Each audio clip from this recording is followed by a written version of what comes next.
नमस्कार, स्वागत है आपका दिल्ली एनसीआर दिन भर में आपके साथ। मैं हूं मुकेश गुप्ता। आइए बुलेटिन की शुरुआत करते हैं। सबसे पहले एक नजर डाल लेते हैं अभी तक की हेडलाइंस पर। दिल्ली के मुख्यमंत्री अरविंद केजरीवाल से मिले ओलंपिक विजेता बजरंग पूनिया, कहा आप लाखों युवाओं के प्रेरणा स्रोत।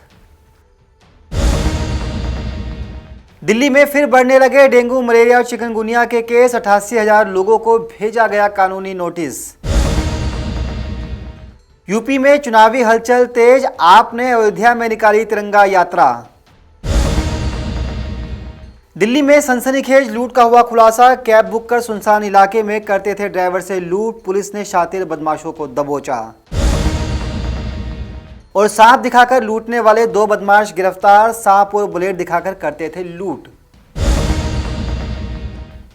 अब खबरें विस्तार से। रेसलर बजरंग पूनिया ने आज दिल्ली के मुख्यमंत्री अरविंद केजरीवाल से मुलाकात की। मुलाकात के बाद बजरंग पूनिया ने मीडिया से क्या कुछ कहा, आइए आपको सुनवाते हैं। दिल्ली के मुख्यमंत्री अरविंद केजरीवाल ने आज रेसलर बजरंग पूनिया से मुलाकात की।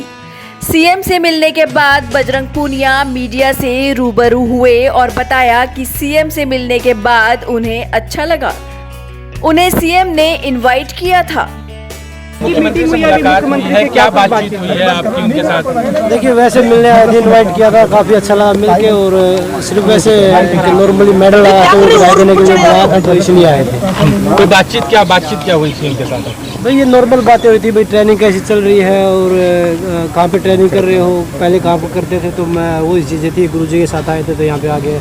मुख्यमंत्री जी को भाई हम चित्रसाल स्टेडियम में 8-10 साल ट्रेनिंग करी है दिल्ली से, तो ये नॉर्मल बात है। बजरंग, ओलंपिक में शानदार प्रदर्शन इस बार हमारे खिलाड़ियों ने किया, क्या दिल्ली में इंफ्रास्ट्रक्चर को बढ़ावा देने या उस तरह का कोई आश्वासन मिला मुख्यमंत्री से? कैसे इसे और आगे बढ़ाया जाएगा? दिल्ली में इसके लिए क्या तैयारियां की जाएंगी? देखिए, वो अभी उस बारे में कोई चर्चा नहीं हुई है। उस बारे में जब अगली मुलाकात होगी मुख्यमंत्री साहब से तो उस बारे में चर्चा होगी। यूनिवर्सिटी को लेकर कोई बात हुई क्या आपकी? स्पोर्ट्स यूनिवर्सिटी अभी यूनिवर्सिटी का शायद मेरे हिसाब से काम चल रहा है, उसी रिगार्डिंग बात तो नहीं हुई। पर हाँ, मुझे लगता है स्पोर्ट्स, हमने पहले भी सुना था ये चीज़ें कि मुंडका में वहाँ पे स्पोर्ट्स यूनिवर्सिटी बनाने का काम चल रहा है और खिलाड़ियों को तैयार करने की तैयारी कर रही है दिल्ली सरकार। अगर सरकार आपको मेंटर बनिए, बच्चों को प्रोत्साहित करिए खेल के प्रति, तो आप आएंगे? देखिए, अभी इस बारे में कोई चर्चा नहीं, जब बैठ के बातें होंगी जब आप लोगों को जरूर बताएंगे। तो आगे की बात, आगे की कैसे काम करेंगे, क्या करेंगे, कुछ भी कोई चर्चा नहीं है आगे की।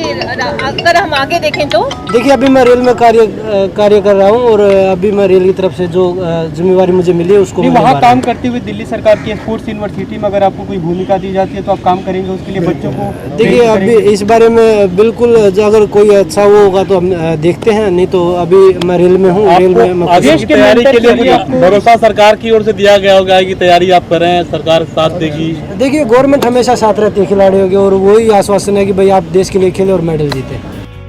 बता दें, रेसलर बजरंग पूनिया ने टोक्यो ओलंपिक 2021 में कांस्य पदक जीतने का कमाल कर दिखाया था। बजरंग के परफॉर्मेंस ने हर भारतीय का सिर गर्व से ऊंचा किया। Bureau report, Navodaya times, Delhi. राजधानी दिल्ली में डेंगू के केस भले ही कम हो रहे हों, लेकिन अब जल जनित बीमारियों के मामले बड़ी तेजी से बढ़ने लगे हैं। आपको जानकर हैरानी होगी कि दिल्ली के अंदर डेंगू, मलेरिया और चिकनगुनिया के मामलों में बेतहाशा बढ़ोतरी हो रही है। इतना ही नहीं, दिल्ली नगर निगम उन घरों में भी नोटिस भेज रहा है जो लोग इन बीमारियों से बचाव के लिए तमाम उपाय नहीं अपना रहे हैं। राजधानी में कोरोना महामारी का प्रकोप एक तरफ जहां कम होता दिखाई दे रहा है, तो वहीं दूसरी तरफ डेंगू, चिकनगुनिया और मलेरिया के मामलों में लगातार इजाफा हो रहा है।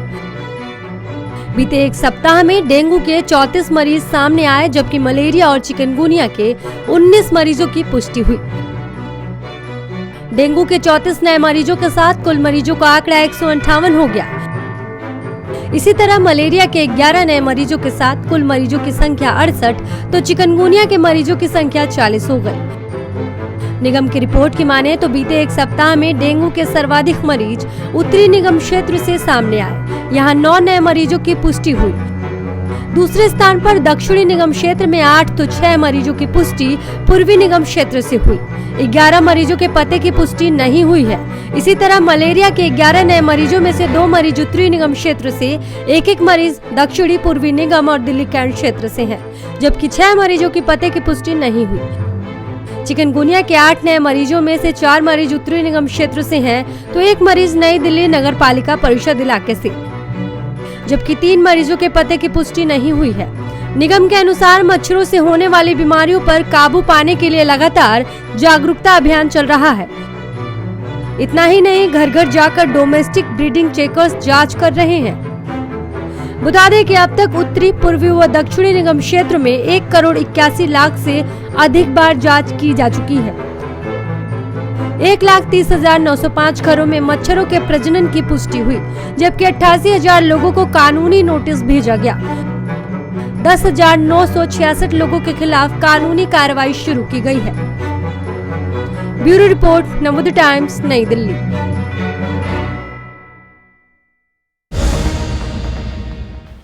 दिल्ली में जीतकर जोरदार प्रदर्शन करने वाली आम आदमी पार्टी की नज़रें इन दिनों उत्तर प्रदेश में है। उत्तर प्रदेश के अयोध्या में आम आदमी पार्टी द्वारा तिरंगा यात्रा निकाली गई। इस यात्रा के बाद दिल्ली के डिप्टी सीएम मनीष सिसोदिया ने क्या कुछ कहा, आइए आपको सुनवाते हैं। सौभाग्य से हमें अवसर मिला कि हम जाके राम जन्मभूमि पे रामलला दर्शन करें। उसके साथ साथ संतों का आशीर्वाद प्राप्त किया। उनसे जब संतों से मुलाकात हुई, उनका आशीर्वाद लिया तो उन्होंने मुक्त कंठ से विजय भव का आशीर्वाद भी दिया। और कल हनुमानगढ़ी में जाके हनुमान जी के सामने, रामचंद्र जी के सामने, भगवान राम जन्मभूमि पर जाकर वहाँ रामलला के सामने यही अर्जी लगाई कि उत्तर प्रदेश में आम आदमी पार्टी को सरकार बनाने का अवसर दें, उनकी कृपा बनी रहे। तो आज उत्तर प्रदेश में जिस तरह से आम आदमी पार्टी आगे बढ़ रही है, चुनाव तक आते आते इतनी तेजी से आगे बढ़ जाएगी कि उसके बाद उत्तर प्रदेश में आम आदमी पार्टी की सरकार बनेगी। ऐसी सरकार बनेगी जो भगवान राम के आदर्शों पर चलकर दिखाएगी, जो भगवान राम के आदर्शों से प्रेरणा लेकर चलकर दिखाएगी। साथ साथ हमने भगवान श्री राम के प्रति अपनी श्रद्धा प्रकट करते हुए प्रभु के चरणों में धन्यवाद भी दिया कि उनकी कृपा से हमें दिल्ली में ऐसी सरकार चलाने का मौका मिल रहा है। आज पूरे देश में माननीय अरविंद केजरीवाल जी पूरे देश के एकमात्र ऐसे मुख्यमंत्री हैं जो भगवान श्री राम के आदर्शों पर उनसे प्रेरणा लेकर सरकार चला रहे हैं। पूरे दुनिया में रामराज की बात होती है, लेकिन राम के नाम पर बात करने वाली पार्टियां अंत में क्या करती हैं हम सब ये जानते हैं। केवल दिल्ली सरकार है ऐसी सरकार जो भगवान श्री राम के आदर्शों से प्रेरणा लेकर चल रही है। अरविंद केजरीवाल देश के एकमात्र मुख्यमंत्री हैं जो भगवान श्री राम के आदर्शों से प्रेरणा लेकर, रामराज के सिद्धांतों से प्रेरणा लेकर राजनीति कर रहे हैं और सरकार चला रहे हैं। तो वैसी ही सरकार बनाने की प्रार्थना, वैसी ही सरकार बनाने की अर्जी हमने यहाँ पर रामलला के चरणों में अर्पित की, उत्तर प्रदेश के लिए भी। और आज मैं इसके बाद, जैसा संजय सिंह जी ने कहा, तिरंगा यात्रा लेकर नगरी में, नगर के लोगों के बीच जाएंगे। और तिरंगा यात्रा जो आगरा से शुरू हुई और जो नोएडा में भी चली और आज अयोध्या में है, इसका मकसद यही है कि आज़ादी के 75वें साल में, एक ऐसे समय में जब देश आज़ादी की 75वीं सालगिरह मना रहा है, तो वैसे समय में हम तिरंगे की ओर देखकर अपने अंदर ये संकल्प लें कि हम इस तिरंगे के रहने वाले, इस तिरंगे के नीचे रहने वाले हर एक व्यक्ति के लिए अच्छी शिक्षा, अच्छे स्वास्थ्य के लिए, अच्छी नौकरियों के लिए, अच्छे रोजगार के लिए, महिलाओं की सुरक्षा के लिए, इसके लिए व्यवस्था करेंगे। ऐसी सरकार चले, ऐसी राजनीति यहाँ पे चले, ये संकल्प लेकर हम चलेंगे। दिल्ली के नजफगढ़ इलाके से लूटपाट की सनसनीखेज वारदात सामने आई है। इस इलाके में कुछ लोग कैब बुक कर कैब के ड्राइवर से लूटपाट करते थे। पुलिस ने इन लोगों को टेक्निकल सर्विलांस के माध्यम से धर दबोचा है। दिल्ली के नजफगढ़ से सनसनीखेज लूट की वारदात सामने आई है। कैब बुक करके नजफगढ़ के छावला में ले जाकर ड्राइवर से उसकी कार सहित लूट के एक हैरतगंज मामले का पुलिस ने खुलासा किया है और टेक्निकल सर्विलांस की मदद से 2 बदमाशों को गिरफ्तार किया है। इसमें एक नाबालिग भी शामिल है। गिरफ्तार आरोपियों की पहचान बिक्की और आरिश के रूप में हुई है। दोनों सोनीपत के रहने वाले हैं। डीसीपी द्वारका संतोष मीणा ने बताया कि इन लोगों ने सोनीपत के मूर्थल से कैब हायर किया था और नजफगढ़ के पास छावला इलाके में ड्राइवर को कार सहित कब्जे में ले लिया। छावला थाने की पुलिस टीम ने एक सेंसेशनल कार जैकिंग केस को सुलझा लिया है। सोनीपत से लोग चले थे, कार इन्होंने हायर करी थी। सब्सिक्वेंटली उन्होंने छावला थाने के एरिया में इस कार को हाईजैक कर लिया और कंप्लेनेंट को रॉब करके और कंप्लेनेंट का mobile phone, ATM, DL, pan card ये सब इसमें रॉब कर लिए गए थे। जो टेक्निकल इनपुट मिला था कार बुकिंग की जो डिटेल्स थे उसके बेसिस पे हम और अपार्ट फ्रॉम जो ट्रैफिक वायलेशन की डिटेल्स थी उसके बेसिस पे हम तीनों जो अक्यूज़ड हैं उनको ज़ीरो इन करने में कामयाब रहे। 2 अक्यूज़ड विक्की और आरिश और तीसरे एक CCL को अप्रहेंड किया गया है। फर्दर इन्वेस्टिगेशन जारी है। पुलिस को पूछताछ में पता चला कि इन्होंने गाजियाबाद इलाके में भी इसी तरह की लूट की वारदात को अंजाम दिया था। ये लोग कैब ड्राइवर को ही टारगेट करते हैं और सुनसान रास्ते में ले जाकर लूट कर फरार हो जाते हैं। दिल्ली से नवोदय टाइम्स के लिए नवीन कुमार की रिपोर्ट। सांप दिखाकर लोगों के साथ ठगी करने वाले 2 लोगों को दिल्ली पुलिस ने गिरफ्तार किया है। पुलिस का कहना है कि एक शख्स ने शिकायत की थी कि सांप का डर दिखाकर उसकी अंगूठी लूट ली गई। कैसे पुलिस इन लोगों तक पहुंची और किस किस तरह के आपराधिक वारदातों को इन लोगों ने अभी तक अंजाम दिया है, इसी को लेकर देखिए खास रिपोर्ट। दिल्ली पुलिस ने सांपों से डराकर राजधानी में लोगों से लूटपाट के मामले में 2 बदमाशों को गिरफ्तार करके यहां के एक सपेरा गिरोह का पर्दाफाश किया है।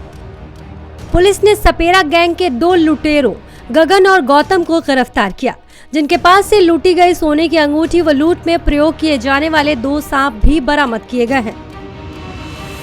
ये दोनों शातिर सपेरे मुखर्जी नगर के इंदिरा विकास कॉलोनी के रहने वाले हैं। दिल्ली पुलिस की माने तो मुखर्जी नगर एरिया के अंतर्गत किंग्सवे कैंप के पास से एक शख्स ने पुलिस को शिकायत करते हुए बताया कि 2 युवक उसे सांप और ब्लेड का डर दिखाकर उसकी सोने की अंगूठी छीन ले गए। जिसके बाद पुलिस ने एक टीम का गठन किया और आसपास में सांप का प्रयोग क्राइम में करने वाले लोगों के बारे में जानकारी जुटाई और उसी इंफॉर्मेशन को इकट्ठा करके दोनों लुटेरों को गिरफ्तार कर लिया। दोनों ने अपना जुर्म कबूल कर लिया है। उनके पास से 2 सांप और लूटी गई सोने की अंगूठी भी बरामद हुई। आरोपी गौतम पर पहले से भी कई मुकदमे दर्ज हैं। फिलहाल पुलिस ने दोनों को गिरफ्तार कर लिया है। आगे की कार्रवाई जारी है। दिल्ली से नवोदय टाइम्स के लिए अनिल कुमार की रिपोर्ट। तो दिल्ली NCR दिन भर के इस बुलेटिन में फिलहाल के लिए इतना ही। मुझे दीजिए इजाजत। नमस्कार।